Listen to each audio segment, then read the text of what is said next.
Bulletproof Radio, a state of high performance. What about fasting? When you fast, there's nothing for the bacteria to eat. What happens? And a lot of people with diabetes, or a lot of people with prediabetes are adapting fasting. I'm very transparent plug for my new book on fasting called Fast This Way. What's the role of the gut biome, and specifically the species you work with, when we're actually fasting? Well, fasting, of course, it's a super interesting phenomenon. And, getting back to almost our caveman days of how our body was intended to function, not a constant stream of food all day long. I think we don't fully understand the impact of fasting on the microbiome. Obviously, there are certain microbes that are colonized in your microbiome that are less susceptible or more susceptible to not having food there. It is a competition because it's an ecosystem. And so the question is, maybe after you stop fasting, what's the first thing you eat? Who are you feeding first? But this is really in its infancy stage. A lot of interesting things to study there. Yeah.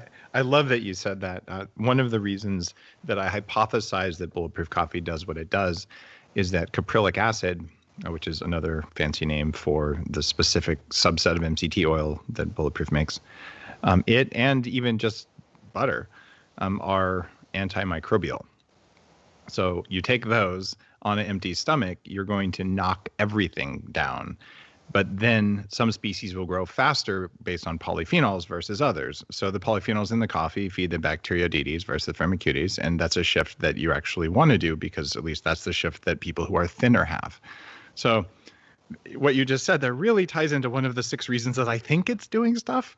And it's fascinating because we have no evidence, no clinical trials. No one knows what to do. We have mechanistic thoughts, and you can sort of try one versus the other, but is that the kind of trial that you think will ever be funded, where we start looking at how to break a fast from a microbiome perspective? Or is that just one of those things that no company is ever going to fund?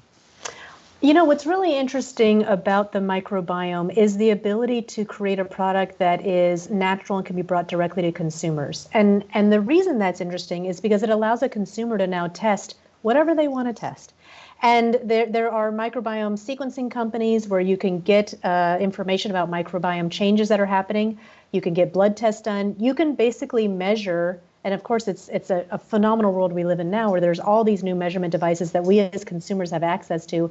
You can measure anything that you want to measure. And so by offering different types of microbes, you're enabling people to really run their own experiments. And so you, Dave, could take this set of probiotics, and then you could fast, and you could for 2 weeks break your fast with one particular type of coffee, and you could then choose to break your fast with a bunch of scrambled eggs, and you could literally see what is the difference between doing those 2 things. So will a company fund that? I think companies are funding it already in enabling people to measure this themselves, but it's really it is the future. Is this the way personalized medicine is actually going to play out is through these measurement devices.